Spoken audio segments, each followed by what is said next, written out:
Kita akan balik lagi masuk ke dalam strategi marketing bahkan di 1 dekade yang lalu. Tapi sebelumnya gue mau nyapa dulu nih. Ada Bepi.Hamwati yang bilang dari semua work journey Bang Brata paling berkesan sama yang mana? Ini kita tampung dulu pertanyaannya Bepi ya. Bepi siapa teman ya? Bang Bepi ini adalah salah satu regional manager untuk salah satu company gue yang after 2011 nih, after gue dari TV, gue pindah ke dunia yang lebih serius lagi, kebayang nggak? Ini ada pertanyaan jebakan berarti di sini nih terlibat nih sama Mbak Bepi nih. Jadi ini adalah salah satu company gue yang cukup lama, gitu. Ini adalah salah satu laboratorium terbesar di Indonesia, ternama banget. Jadi dia adalah salah satu regional manajernya di area Jawa. Jadi kayak kita mungkin karena gue orangnya dari pusat gitu ya, handle di marketing communication-nya mereka. Nah, ilmu gue kepake lagi nih. Ilmu komunikasi gue kepake. Ya. Nah, yang cukup berkesan, semuanya berkesan ya, beda-beda ya gitu. Karena pertama kali gue kerja as a door breaker. Terus tiba-tiba gue gak pernah kebayang, tiba-tiba gue muncul di TV, muka gue muncul di TV gitu. Kebayang gak sih, emak bapak gue betapa bangga. Atau gak warga-warga di kampung gue lah ya. Iya, pastilah. Gitu pastilah orang-orang yang biasa kenal dari kecil gitu. Loh, itu kan si Brata nongol di TV gitu tiba-tiba. Dulu Instagram belum cukup happening banget ya menurut gue di 2011 itu belum ya, mungkin tag-annya akan banyak tuh ketika Instagram udah hippie gitu. Tapi Facebook gue udah dipenuhi dengan tag-tagan Brata. Itu cukup buat gue. I'm so flattered sih sebenarnya. Oke. Gitu. Tapi gue shifting lagi ke bisnis yang lain, dunia yang lebih serius lagi. Karena dulu sebenarnya cita-cita gue adalah pengen banget gue menseriusi dunia kedokteran gitu. Tapi kayaknya it's something really hard to achieve aja. Akhirnya gue menuju ke dunia science. Akhirnya gue pindah ke laboratorium ini. Nah, kalau nih bilang berkesan, kalau ngomongin berkesan karena gue coba berpikir dari indikatornya adalah gue cukup lama. Jadi kalau gue bilang kerjaan gue cepet pindah shifting itu juga enggak. Tapi ini yang cukup lama adalah di laboratorium ini. Bareng sama Mbak Bepi. Mbak Bepi, sabar dulu ya. Untuk jawaban pastinya kita coba korek-korek lagi nanti lebih supaya bisa kena itu apa yang mestinya diincar sama Mbak Bepi. Saya mau balik lagi dulu Brata ke yang tadi untuk clothing line sama si restoran itu. Apakah sampai sekarang dapat bertahan kedua bisnis tersebut? Karena balik lagi ketika lo mau mulai bisnis lo harus menekuni itu dari tangan lo sendiri gitu. Lo nggak bisa tuh transport itu ke tangan orang lain, tapi memang lo harus sendiri yang ribet, lo harus sendiri yang lo sendiri lah yang benar-benar turun tangan.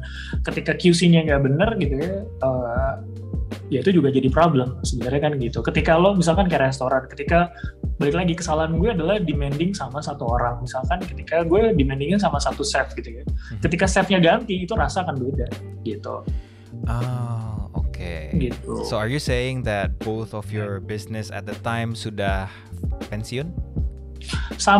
Itu cuma bertahan gue di 3 tahun. Yang penting adalah return of investment-nya, balik modal, semuanya gue nggak merasa kerugian apapun, terus gue bisa tutup itu dengan baik-baik gitu ya. Misalkan kayak gue nggak menunggak uang sewa, dan gue juga tidak menunggak untuk kasih ke SDM gue uang baktinya mereka selama bekerja bareng sama gue gitu.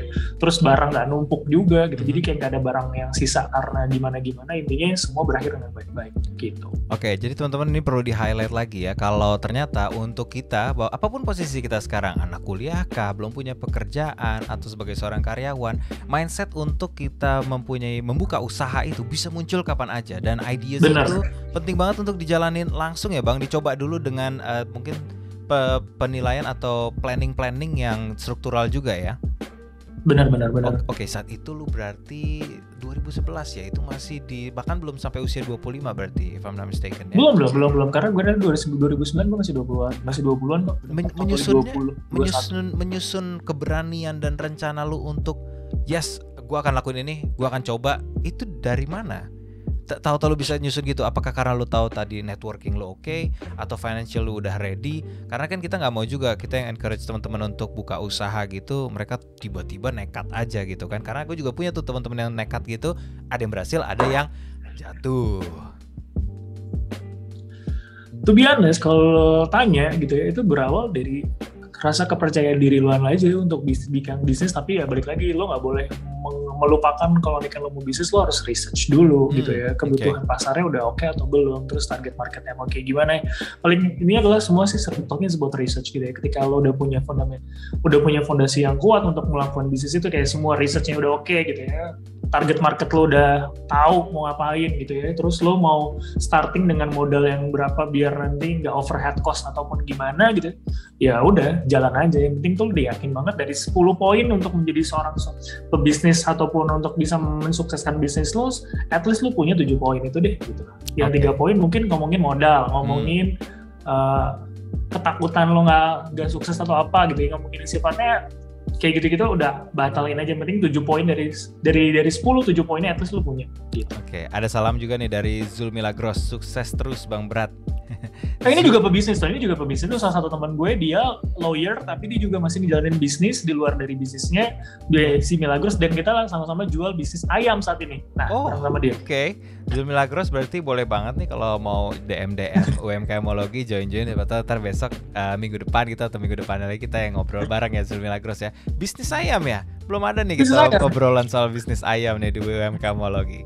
Nah, kita masuk nih sekarang nih ke tadi itu adalah laboratorium. Ini apa? Bisnis atau sejenis perusahaan yang lu terlibat di dalamnya saja? Dan sebagai apa?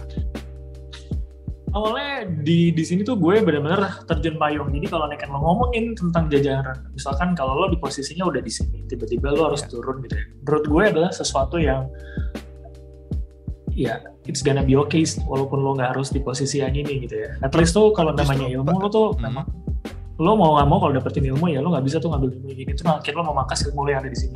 Nah jadi gue benar-benar turun banget, menurunkan strata jabatan gue yang sebelumnya di posisi yang ini gitu. Gue benar-benar belajar dari nol talking about digital marketing gitu. Itu di divisi gue ya handle-nya di marketing communication itu. Dia laboratoriumnya kalau boleh disebutin namanya laboratorium Prodia gitu. Itu banyak banget ya.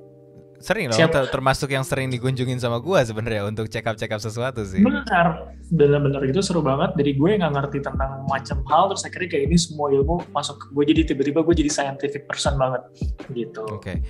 Gue mau mengquote lu tadi tuh bahwa lu justru malah menerapkan. Itulah yang gue heran justru kan, posisi lagi di sini malah lu ambil kayak tadi dari gue nggak mau bilang bahwa strata lebih rendah sih, cuma maksudnya lu udah di sini nih, kok lu kesini, terus lu udah naik lagi di pelan-pelan nih, kok lu kesini lagi, sekarang bahkan di level yang dimana lu know nothing at all, lu malah mau belajar dari pertama lagi. Should you do it? Atau itu bahkan banyak yang consider sebagai setback gitu? Pasti kan kalau misalnya keluarga atau teman-teman deket bilang, ngapain lu udah ada di posisi tinggi, kenapa lu turun lagi Brata? Bahkan mungkin gue kalau saat itu lagi deket sama lu, gue akan ngomong gitu. Pasti banyak banget orang kayak ngapain sih lu kayak nggak punya option lain lagi gitu. Tapi balik lagi kalau gue orangnya adalah tipikalnya mau belajar gitu ya, mau tahu firm follow function sih sebenarnya menurut gue gitu. Kalau kan ketika lo udah oke banget gitu ya, pasti atasan lo akan look up, lo pasti juga akan ada yang namanya one-on-one assessment. Lo percaya deh kalau di company yang besar juga mereka nggak akan tutup mata. Ketika SDM-nya oke, pasti mereka akan level up gitu. Lo percaya aja gitu. Sambil lo menyusuri, sambil lo belajar, lo balik lagi kayak lo akan terus ikutin birokrasinya. Lo kenal, lo mungkin mulai ngomong sama ini dan ini, akhirnya lo lihat opportunity, bisa nggak sih gue men-challenge diri gue untuk ada di situ. Kayak lo gerilya aja gitu sebenarnya.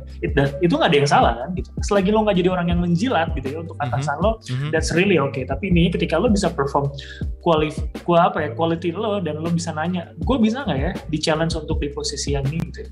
Lo open aja, semua tuh berawal dari komunikasi gitu. Karena mungkin atasan lo kan juga bukan ahli nujum yang tahu quality lo kayak gimana, lo maunya apa gitu. Ketika ada momen di mana ada assessment, ya I'm asking gitu.